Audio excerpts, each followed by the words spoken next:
अरे बेटा, सोनम क्या कर रही है किचन में? अरे आ ना बेटा, बैठ ना मेरे पास। क्या हुआ माँ जी, कुछ चाहिए था क्या आपको? अरे बहू, तुम्हें कुछ दिमाग है या नहीं? तुम्हारी ननद आई हुई है और किचन में लगी हुई है और तुम्हें आराम करने से फुर्सत ही नहीं मिल रही है। माँ जी, मैंने किचन का तो सारा काम कर दिया था, फिर उसके बाद भी दीदी क्यों लगी हुई है किचन में? अरे बहू, तुमसे कितनी बार मैंने बोला है कि दाल कुकर में मत बनाया कर, लेकिन तू है ना, अपनी आदत से बाजी नहीं आती है। कुकर वाली दाल खाने से मुझे एसिडिटी हो जाती है। तुम्हें समझ में ही नहीं आता है क्या? मेरी बेटी अभी पतीले में दाल बनाने गई है, एक बात बोलने के बाद तुम्हारे दिमाग में तो कुछ बात घुसती ही नहीं है। वो तो मेरी बेटी है जो मेरी सेहत का हमेशा ध्यान रहती है, और बोल रही है महारानी कितने अच्छे से कि मैंने सब काम कर दिया है। अरे जो बोलती हूँ वो तो तुम काम करती ही नहीं हो। अरे माँ, क्या छोटी छोटी बातों को लेकर भाभी पर गुस्सा होने लगी हो तुम? दाल ही तो बनाई है मैंने, क्या ज्यादा कोई काम थोड़ी ना कर दिया मैंने। अरे बेटा सोनम, तू बता, तू मेरी बेटी है ना, इसलिए मेरी हमेशा तुम्हें फिक्र लगी रहती है। लेकिन यह देखो, बहू को जिसे फिक्र करनी चाहिए वो तो जैसे तैसे जल्दबाजी में किचन में जाकर खाना बना देती है कि हो गई मेरी ड्यूटी, बस आप लोग खाइए ना खाइए या ना खाइए, सोइए चाहे बैठिए, इससे इसे कोई मतलब नहीं है। अरे माँ, आप बहुत गुस्सा करती हैं, अब शांत हो जाइए। जाइए भाभी, खाना परोस दीजिए सबको। जी दीदी। अरे ये क्या, अभी तो दीदी ने दाल पतीले में बनाया था, ये तो लग रहा है कि कुकर का दाल पतीले में डाल के उबाल दिया गया है। वाकई में बेटा, तुम्हारे हाथों में तो स्वाद ही स्वाद है। देखो जरा, इतनी अच्छी दाल तुमने पतीले में बनाई है, पेट भर गया, लेकिन मन नहीं भरा मेरा। माँ तू भी ना अपनी बेटी की कुछ ज्यादा ही बड़ाई करती है। माँ मैं सोच रही हूँ ना, आज ही शाम को मैं अपने ससुराल के लिए निकल जाऊँ। अरे बेटा, इतनी भी जल्दी क्या है? अरे माँ तू समझती नहीं है, मैं अपने बच्चों को छोड़ के आई हूँ। ससुराल में 2 दिन तो हो गए यहाँ पर आए हुए, अब मेरे ससुराल वाले भी तो देख रहे होंगे ना, मेरे दोनों बच्चे पता नहीं कैसे खा पी रहे होंगे। अरे बेटा आज बार और रुक जाओ, तुम्हारे लिए कपड़े वगैरह मैं तुम्हारे भाई से बोल दी थी, वो खरीद के ले आते हैं। बिना कपड़ों के जाएगी ऐसे थोड़ी ना अच्छा लगता है बेटा। कि मायके से ऐसे खाली हाथ जाए अच्छा थोड़ी ना लगता है बेटा। अरे माँ, इसकी चिंता क्यों कर रही हो तुम? ऐसा करो, जो कपड़े लेना है ना वो पैसे मेरे अकाउंट में डाल दो, भैया को बोल देना डालने के लिए, मैं वहीं अपने घर में जा कर के ना कपड़े ले लूंगी। बात तो बिल्कुल सही बोल रही है बेटा। ठीक है, मैं तुम्हारे भाई को अभी फोन करके बोल देती हूँ। हेलो बेटा अंकित। हाँ माँ बोलो ना, फोन क्यों किया? अरे बेटा, तुम्हारी बहन आज शाम को जाने वाली है, उसके कपड़े खरीदने के लिए कुछ पैसे अकाउंट में डाल देना। अच्छा ठीक है माँ, डाल देता हूँ। कितना डाल दूँ? अरे बेटा, तुम तो जान ही रहे हो आजकल की महंगाई, 4,000 तो तुम्हारी बहन की साड़ी के हो जाएंगे, और उसके दोनों बच्चों के लिए कपड़े लेने हैं, तो बच्चे भी तो बड़े हैं ना बेटा, तो 3-3 हजार दोनों के लिए डाल देना। तो मिला जुला कर 10,000 डाल दो बेटा। 10,000 में माँ बेटे आराम से शॉपिंग कर लेंगे। क्यों बेटा सोनम, हो जाएंगे ना इतने में तुम्हारी शॉपिंग? अरे माँ, अब तुम जो भी दोगी ना उतने में तो शॉपिंग करनी ही पड़ेगी, है ना माँ? ठीक है माँ, अभी डाल देता हूँ मैं। अरे बेटा, अपने मोबाइल में चेक कर लेना, तुम्हारे भाई ने तुम्हारे अकाउंट में 10,000 डाल दिया है। अरे माँ, लगता है मैसेज आ ही गया है, मैं अभी चेक कर लेती हूँ। ओ माँ जी, तुम्हारी ननद आज जाने वाली है अपने ससुराल, तो ऐसा करना कि तुम्हारे पास 1-2 साड़ी रखी हुई होगी ना, तो उसमें से एक साड़ी अपनी तरफ से अपनी ननद को दे देना। ऐसे ठीक नहीं लगता है कि बहू के घर से बेटी अपने ससुराल जाए हुए कपड़ों में ही पहन कर जाए। तो ठीक है? जी माँ जी। बहू, जी माँ जी। बहू, तुमने अपने ननद का रूम सही नहीं किया है क्या? माँ जी, दीदी आज शाम को ही तो निकली हैं, रात हो गई है, खाना बना रही हूँ, तो मैं सोच रही हूँ ना कल सुबह तक उनका रूम सही कर दूंगी। ये क्या तरीका है बहू? मेरी बेटी अपने कमरे से अपने ससुराल चली गई और उसका रूम ऐसे ही अस्त व्यस्त है? क्या अच्छा लग रहा है? खाना बना करके जाके पहले उसका रूम ठीक कर दो, उसके बाद ही सोना। हाँ जी, अभी रात के 10 बज रहे हैं, खाना वाना खाते बर्तन धोते हुए टाइम तो लग ही जाएगा ना। माँ जी, अभी मुन्ने को भी दूध पिला करके सुलाना है और सुबह 6 बजे उठना भी है, तो क्या माँ जी सुबह उठ करके मैं दीदी का रूम ना साफ कर दूंगी? रात भर में क्या लगा हुआ है माँ जी? वैसे भी कुछ कचड़ा तो लगा हुआ नहीं है, सिर्फ बेडशीट है उनकी, और अलमीरा ठीक करना है, तो आप जान ही रहे हैं अलमीरा ठीक करने में 1-2 घंटा लग ही जाता है। वाह बहू, तुम्हारी ननद आज गई है और ननद का रूम ऐसे ही अस्त व्यस्त रहेगा? बहुत अच्छा रहेगा, तुम्हारा रूम रहता तब ना तुम्हें ध्यान रहता। मेरी बेटी नहीं है तो उसका रूम भी सही करने में तुम्हें दिक्कत हो रही है? अरे कितना टाइम लग जाएगा तुम्हें अलमीरा सही करने में? कुछ कपड़े ही तो बिखरे पड़े हुए हैं, घंटा भर लगेगा तुम्हें। ठीक है माँ जी, मैं ठीक कर दूंगी दीदी का रूम, आप जाइए। मेरा बेटा भी ना कम नहीं है, कब अपनी बीवी को लेकर बाजार चला गया मुझे तो पता भी नहीं चलने दिया। मैं खूब समझ रही हूँ, उस दिन मेरी बेटी को साड़ी दी है ना तो बोली होगी पति से कि मैंने अपना कपड़ा दीदी को दे दिया तो मेरे लिए साड़ी खरीद दीजिए, वही मेरे बेटे को बाजार लेके गई होगी, पता नहीं कितने पैसों का चूना लगवा रही होगी मेरी बेटे की। माँ जी आ गई बाजार से, पता भी है कितना टाइम हो रहा है? अरे माँ देख तो सही, तुम्हारी बहू तुम्हारे लिए बाजार से क्या लाई है। माँ जी ये देखिए, मैं आपके लिए और अपने लिए साड़ी लेकर आई हूँ। अरे रुचि, मैं अपने कमरे में जा रहा हूँ, मेरे लिए 1 कप चाय बना के ले आना। ठीक है। बहू मुझे तो ये साड़ी बिल्कुल भी अच्छी नहीं लग रही है, पता नहीं इन कपड़ों में कितना पैसा लगा कर आई होगी तुम जानती हो ना बहू, मेरे लिए साड़ी हमेशा तुम्हारी ननद लेकर आती है। मैं बोलती हूँ ना बहू कि तुम अपना ज्यादा दिमाग मत लगाया कर, मैं तो हमेशा साड़ी तुम्हारी ननद से ही मंगवा लेती हूँ, और मैं तो बोलूंगी कि तुम्हें भी अपनी ननद से ही साड़ी मंगवा लेना चाहिए। वो तो बेचारी कितना खुशी खुशी सारे काम करती है, लेकिन तुम कहाँ मानोगी। तुम देखती हो ना बहू कि तुम्हारी ननद इस घर के लिए कितना करती है और उसकी पसंद भी कितनी अच्छी है। जब मैं उसकी पसंद की साड़ी पहनकर निकलती हूँ ना तो 10 लोग टोकते हैं, कहाँ से साड़ी लिया आपने। माँ जी मैं आपके बेटे के लिए चाय बनाने जा रही हूँ, आप भी पियेंगी क्या? हाँ बना लेना 1 कप मेरे लिए भी। इतने दिनों के बाद पहली बार मैं कुछ खरीद के लेकर आई, माँ जी को अच्छा लगेगा, लेकिन माँ जी को तो अपनी बेटी की हर चीज पसंद आती है।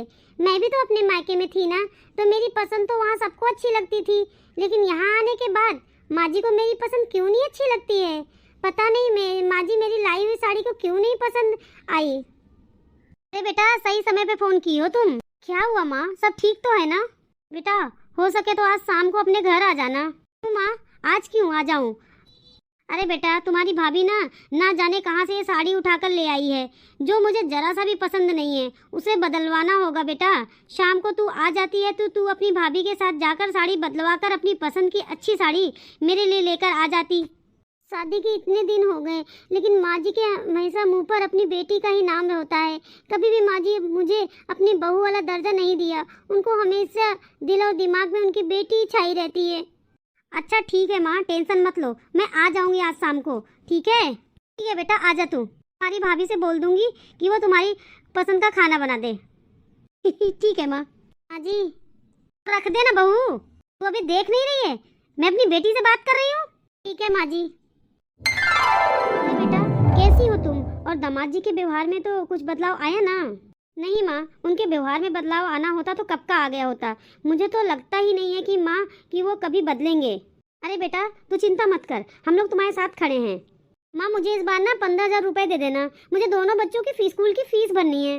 बेटा 15,000? बच्चों की फीस क्या 15,000 रुपए जाती है महीने की? अरे माँ 2 महीने से नहीं दिया हुआ है फीस, मैं क्या करूँ माँ, मैं अपने पति से खुद तो परेशान हूँ। अरे बेटा तू टेंशन मत ले, तू बैठ, मैं भी पैसे लेकर आती हूँ। अरे माँ मैं क्या करूँ, मुझे ना यहाँ से पैसे लेने में बहुत खराब लगता है माँ, लेकिन मैं क्या करूँ, मेरे ससुराल वाले भी तो मुझ पर कितना अत्याचार करते हैं, ये मुझे बार बार अपने मायके से पैसे लेना बहुत बुरा लगता है माँ, बहुत बुरा लगता है। अरे बेटा तू टेंशन क्यों लेती है, तुम्हारा मायका है ना, हम लोग ना तुम्हारे हैं ना, फिर इतनी फिक्र क्यों करती है? मैं क्या जान रही थी बेटा कि दामाद जी ऐसे निकलेंगे, अगर मैं जानती ना तो तुम्हारा उस घर में शादी कभी नहीं होने देती। बैठ चुपचाप से, मैं अभी पैसे लेके आई। जिया जी ऐसे हैं जो अपने बच्चों को स्कूल की फीस भी तक नहीं भरते हैं, छी, इससे अच्छे तो मेरे पति हैं और मेरा ससुराल है। बेचारी दीदी को अपने मायके में ही आकर बच्चों को स्कूल का फीस के पैसे भी मांगने पड़ रहे हैं। बेटा पैसे रख ले। हाँ अगर तू नहीं होती तो मेरा क्या होता? अरे बेटा ऐसे कैसे हो सकता है कि मैं नहीं रहूंगी? बहू अपनी ननद के लिए जो बनाई हो जल्दी जल्दी परोसो, क्योंकि तुम दोनों लोग को बाजार भी तो जाना है ना। जी माँ जी। कितना सुंदर सुंदर गाउन है ये, और ये साड़ी कितनी सुंदर है। अरे दीदी अरे दीदी हम लोग तो साड़ी बदलवा लिए हैं, फिर इधर क्यों जा रही हैं? अरे भाभी देख नहीं रही हो कितनी सुंदर सुंदर डिजाइन की साड़ी हैं और गाउन आए हुए हैं, मैं तो इसमें से 1-2 लेकर ही रहूंगी। पर दीदी मेरे पास पैसे नहीं है अभी। भाभी आपसे पैसे मांग कौन रहा है, अभी अभी माँ ने पैसे दिए हैं ना, मैं उसमें से ही ले लूंगी, आप टेंशन बिल्कुल मत लीजिए। क्या 1 मिनट। अरे ये दीदी का तो अलग ही है।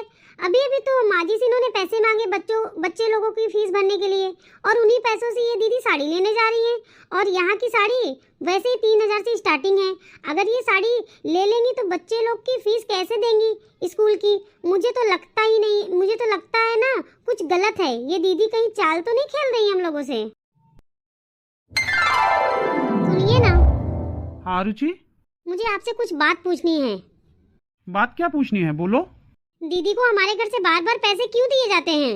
अरे रुचि, मैं क्या बोलूँ, मेरे जो जीजा जी हैं ना वो अच्छा कमाते नहीं हैं। मेरी दीदी को और उनके बच्चों का खर्चा भी नहीं उठाते हैं। दोनों पति पत्नी के संबंध बिल्कुल भी अच्छे नहीं हैं, इसलिए तो माँ और पापा दीदी को और उनके बच्चों के सारे खर्चे उठाते हैं। पर वर छोड़ो ना रुचि, और वैसे भी वो सारा पैसा माँ पापा का है, वह चाहे जिस पर खर्चा करें। अरे माँ बाप के पैसों पर तो बेटे और बेटी दोनों का ही बराबर का हक होता है।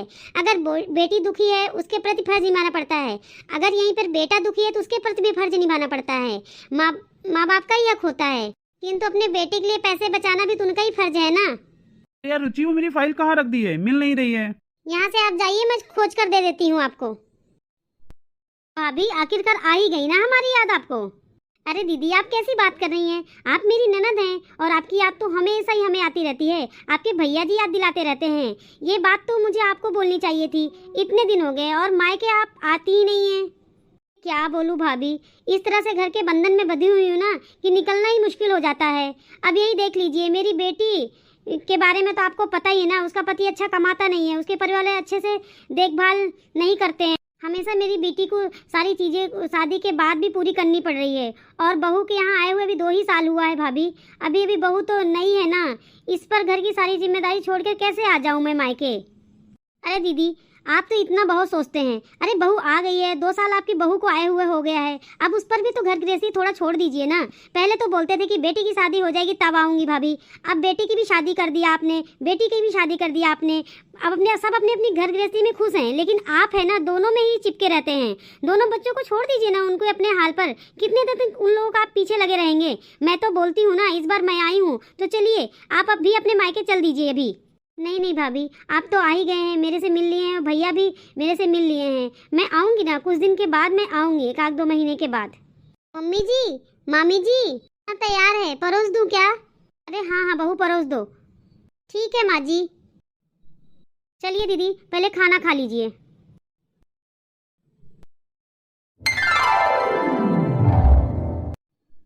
अरे भाभी। हाँ दीदी, आप यहाँ क्या कर रहे हैं? अरे दीदी आपको पता नहीं है कि मुझे सुबह कितनी जल्दी नींद टूट जाती है, तो मैंने सोचा जब नींद टूट ही गई है तो आपके लिए और मेरे लिए और नंदोई जी के लिए चाय बना लेती हूँ। वही मैं किचन में आई थी चाय बनाने के लिए। बहू है ना, बहू उठ के बना देगी भाभी। पता नहीं है बहू कितने बजे उठेगी, इसे तो सोचना चाहिए ना कि घर में मेहमान आए हुए हैं, थोड़ा जल्दी उठने की कोशिश करे। दीदी देखिए दीदी, मैं किचन में आ गई हूँ तो आप अपनी बहू पर भड़किए मत। अरे बहू भी तो इंसान है ना दीदी, जब से मैं यहाँ आई हूँ तब से एक पैर पर बेचारी खड़ी है, तो मैंने सोचा कि आज संडे है और वैसे भी संडे को कौन जल्दी उठता है, तो वही मैं सोची कि चाय बना लेती हूँ मैं, और जब बहू उठेगी तो बहू के हाथ की भी चाय पी लूँगी।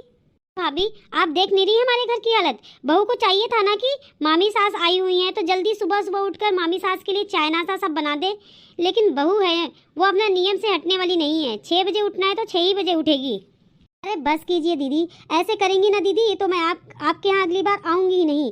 अरे बहू भी तो इंसान होती है। अब मेरे चलते बहू सुबह 5 बजे उठेगी मेरे साथ साथ, तो क्या मुझे अच्छा लगेगा? मुझे बिल्कुल भी अच्छा नहीं लगेगा। अब हम लोग ओल्ड एज में आ गए हैं दीदी, तो सुबह हम लोग को पता ही है कि हम लोग की नींद कितनी जल्दी टूट जाती है। अभी बहू की उम्र ही क्या है, सोने दीजिए, यही उम्र होती है सोने की। वैसे भी दिन भर तो बेचारी काम करके थकी रहती है। दीदी बहू पर इतनी सख्ती करना अच्छी बात नहीं है। आपको रहना है अपनी बहू के साथ तो सख्ती क्यों, मिलजुल कर रहना चाहिए। अगर आपको सुबह में 5 बजे उठकर चाय पीने का मन हो रहा है तो खुद बना लीजिए। मैं तो अपनी बहू के साथ बराबर यही करती हूँ। मैं उठ जाती हूँ तो मैं चाय बना लेती हूँ, बहू उठ जाती है तो बहू चाय बना लेती है। इतना भी तो हम लोग बुढ़े नहीं हो गए हैं दीदी कि बिस्तर पर आ गए हैं कि उठ नहीं पा रहे हैं, चल नहीं पा रहे हैं। अभी हाथ पैर चल रहा है तो बहू को भी कुछ आराम कर देना चाहिए ना हम लोगों को। हमेशा सीरियस रहना अच्छी बात नहीं है दीदी। शायद आप ठीक बोल रहे हैं भाभी, शायद इसलिए क्या मेरी बहू मेरे से चिड़चिड़ी हुई रहती है। पता नहीं दीदी, वो तो मैं नहीं जानती हूँ, लेकिन मैं इतना आपको बोलूँगी कि घर में एक बहू है, आपकी तो अकेले वही काम करते रहती है, तो थोड़ा कुछ काम में हेल्प कर दीजिए, अच्छे से उससे बात कर लीजिए, उसके भी कामों को थोड़ी कभी कभी सराहना कर दीजिए। मैं तो आई हूँ तब से देख रही हूँ, कुछ ना कुछ चीज़ों में बहू को आप हमेशा डांटती रहती हैं। मैं सोच रही थी कि ये आपको इस बात के टोकने के लिए, लेकिन समय नहीं मिल रहा था। आज मैं आपको समझा रही हूँ दीदी, थोड़ा मेरी बातों पर ध्यान दीजिएगा। ठीक बोल रही हैं भाभी, मैं बहू पर तो सख्ती कर ही देती हूँ, मुझे भी अब एहसास हो रहा है। अच्छा ठीक है चलिए बैठिए, मैं आ रही हूँ चाय लेकर। अरे नहीं भाभी, मैं भी आ गई हूँ ना, तो चलिए मैं भी कुछ नाश्ता बना लेती हूँ। आवाज़ कैसी आ रही किचन से? आज तो मैं गई। माँ जी, मामी जी, माँ जी सॉरी, आज मुझे उठने में थोड़ा लेट हो गया, मुझे पहले ही उठ के सब काम कर लेना चाहिए था। अरे बहू रिलैक्स, ज़्यादा टेंशन मत ले। अब तो बहू मुझे भी सुबह उठने की आदत हो गई है, तो मैंने और मेरी भाभी ने सोचा कि चलो सुबह का चाय नाश्ता हम लोग ही बना लेते हैं। अरे बहू बता, तू चाय ज़्यादा मीठी पीती है या कम मीठी पीती है? अरे नहीं मामी जी, मैं चाय बना ले रही हूँ ना, आप लोग दोनों जाइए ना यहाँ किचन से। अरे बिल्कुल भी नहीं बहू, तू जा, तू बैठ, हम दोनों लोग मिलकर ले आते हैं चाय नाश्ता। आज हम लोगों के हाथ का भी चाय नाश्ता टेस्ट करके देखो कि हम लोग कैसा बनाते हैं। अरे हाँ बहू, तू इतना फिक्र क्यों कर रही है, जा ना। ये माँ जी को आज क्या हो गया है? देख रही है ना भाभी आज बहू को। बहू जी, माँ जी। अरे बहू, तुम्हारी मामी जी जाने के लिए बोल रही हैं, तो ऐसा करना बहू कि अपनी मामी जी के लिए बाजार से जाके कुछ साड़ियाँ ले आती। माँ जी मेरी पसंद की हुई साड़ियाँ आप लोग को पसंद आएगी माँ जी? क्यों नहीं आएगी बहू, जाकर ले आ बाजार से। ठीक है माँ जी। हर बार बेटी पर ही निर्भर होना सही बात नहीं है, उसका भी तो अपना ससुराल होगा। मैं कितनी बार अपनी बेटी को यहाँ बुला बुला करके हर काम में मदद लूँ। अब मेरी बहू आ गई है तो मुझे भी तो बहू पर विश्वास करना चाहिए ना। अरे यार, हर समय पार्टी, हर समय कुछ ना कुछ तुम्हारा लगा ही रहता है। अब पैसे सब खत्म हो गए हैं, अब मेरे से फरमाइश मत करना कि मुझे ये चाहिए मुझे वो चाहिए। अब पैसे मांगने की बारी आ गई है। अरे यहाँ पर तो दीदी और जिया जी हैं और इतनी प्यार से बातें कर रहे हैं। दीदी तो घर पर कुछ और ही बताती हैं। अरे आप भी क्या बात कर रहे हैं, 2-3 दिन रुक जाइए ना, उसके बाद मैं माँ से पैसे मांगती हूँ। ये क्या बोल रही है दीदी? ये आज क्या नज़ारा मैंने देख लिया, मतलब कि दीदी मायके में जिया जी के खिलाफ सब झूठ बोलती हैं। दीदी के ऊपर एक पर एक कठिनाइयाँ दिखाना क्या दिखावा है, लेकिन दीदी अपने मायके वालों को इतना झूठ क्यों बोलेंगी? मायके वालों से तो बेटी का एक टूट रिश्ता होता है, इतना झूठ क्या सिर्फ पैसों के लिए? क्या एक बेटी अपने मायके वालों से इतना झूठ बोल सकती है? कहीं दीदी अपने पति की सारी कमाई बचाकर इस घर से अपने खर्चे तो पूरे नहीं कर रही हैं, क्योंकि वो जानती हैं उनकी माँ और पापा के पास बहुत पैसा है। दीदी और जिया जी को तो देखकर बिल्कुल भी नहीं लग रहा था कि उन दोनों के बीच रिश्ता सामान्य नहीं है। वो दोनों तो पैसे मांगने की बात कर रहे थे। अच्छे से तो मैंने नहीं सुना, नहीं, पर मुझे इतना याद है कि वो दोनों इतना हंस हंस के बात कर रहे थे। मैं इनसे बताऊं क्या? नहीं, इनसे या सास ससुर से बताने में कोई फ़ायदा नहीं है, क्योंकि वो लोग तो सोचेंगे कि मुझे दीदी से जलन है, इसलिए मैं ऐसा बोल रही हूँ। वैसे भी एक बेटी के बारे में उसके माँ पापा कभी गलत क्यों सोचेंगे?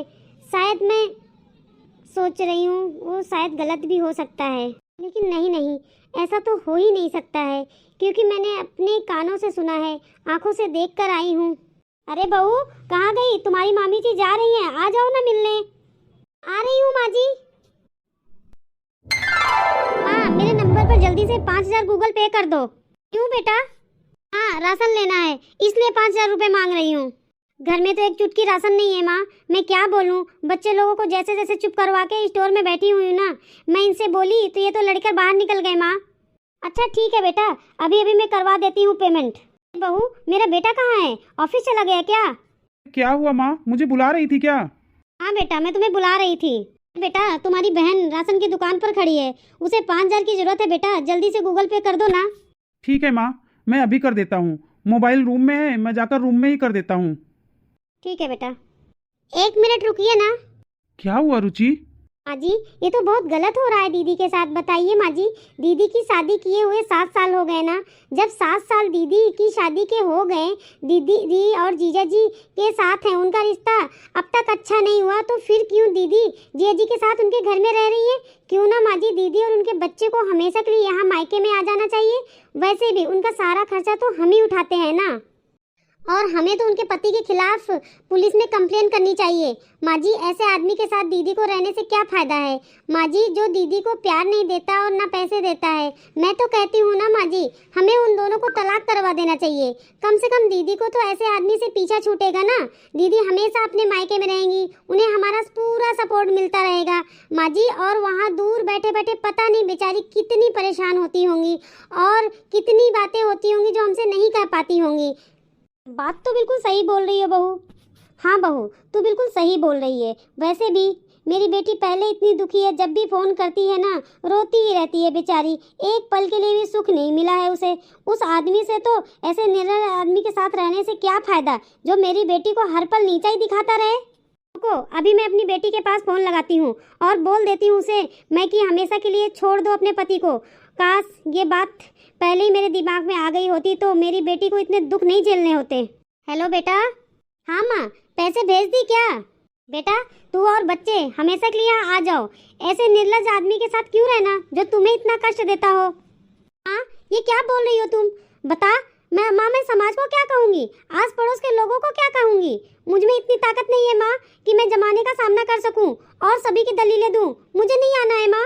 बेटा, दलीलें देने के लिए हम अभी बैठे हैं ना, तुम्हें कोई जरूरत नहीं है किसी के आगे अपनी सफाई पेश करने की। बस बेटा, अब एक पल भी वहाँ नहीं रहोगी ऐसे आदमी के साथ जिसने तेरे साथ इतनी बदसलूकी की। दरअसल गलती तो हमारी थी ना, जो हम सब कुछ जानते हुए भी तुझे ऐसे आदमी के साथ रहने दिया। वैसे भी जब से तेरी शादी हुई है ना, तब से तेरा और बच्चों का सारा खर्चा हमने तो उठाया है। यही खर्च हमेशा अपने पास रख कर के भी तो उठा सकते थे ना। वो तो आज बहू ने ये सब बातें सुझाया, तभी मुझे ख्याल आया तू इतने सालों से ऐसे आदमी के साथ रह रही है। बस अब तू अपने घर आ जा। माँ, अभी मैं मायके नहीं आ सकती हूँ, मैं तुमसे बाद में बात करती हूँ, ठीक है? मैं बाद में तुमसे बात करती हूँ। क्या हुआ, पैसे आ गए क्या? पहले की बात कुछ और थी, अब तो वहाँ हमारी भाभी आ चुकी है। मुझे तो लग रहा है ना कि शायद भाभी ने हमारी चाल पकड़ ली है। क्या? हाँ, अब हमारे पास कोई पैसे वैसे नहीं आने वाले हैं। हमारी भलाई इसी में है कि मैं माँ से अब पैसे ना मांगूं। माँ जी के बोलने के बाद भी इतने दिन हो गए, अभी तक दीदी यहाँ आए नहीं। मुझे तो पूरा यकीन हो गया है कि दीदी झूठ ही बोलती थी। अरे बेटा, तुम्हें मैंने बोला था ना कि यहाँ आ जाओ, लेकिन तुम इतने दिन हो गए आई नहीं। अरे माँ, अब तुम्हारे दामाद में ना धीरे धीरे बदलाव आ गया है। हाँ, उस दिन राशन के पैसे तुम्हारे दामाद जी ने ही दिए थे। हाँ, इतना बड़ा चेंज? हाँ माँ, मैंने तो उन्हें धमकी भी दे दिया, मैं अपना ये ससुराल छोड़ करके सदा के लिए अपने मायके जा रही हूँ। माँ, अब तो मुझे तुम्हारे दामाद पैसे भी देते हैं। हाँ, ये तो बहुत अच्छी बात है बेटा। माँ, इधर आना बाहर। 1 मिनट बेटा, मैं अभी आई। तुम्हारा भाई शायद कुछ चीज के लिए मुझे बुला रहा है। दीदी, एक बेटी को अपने मायके से अटूट रिश्ता रहता है, क्योंकि उसने वहाँ अपनी जिंदगी के 20 से 25 वर्ष बिताए होते हैं। अपने मायके वालों से झूठ बोलने के बारे में एक बेटी सोच भी नहीं सकती है, मगर कुछ लोग लालच में कुछ ऐसा भी कर सकते हैं। यह बात तो अब मुझे समझ में आ ही गई है। प्लीज भाभी, यह बात मेरे माँ, पापा और भाई से कभी मत बताना, उन सबका मेरे ऊपर से विश्वास उठ जाएगा। दीदी, मैं जानती हूँ, इसलिए तो अब तक मैंने किसी को कुछ नहीं बोला। यहाँ तक कि मैं भी नहीं चाहती हूँ कि एक माँ और पापा जो अपनी बेटी पर इतना भरोसा करते हैं, उनका भरोसा और विश्वास एक बेटी पर से उठ जाए।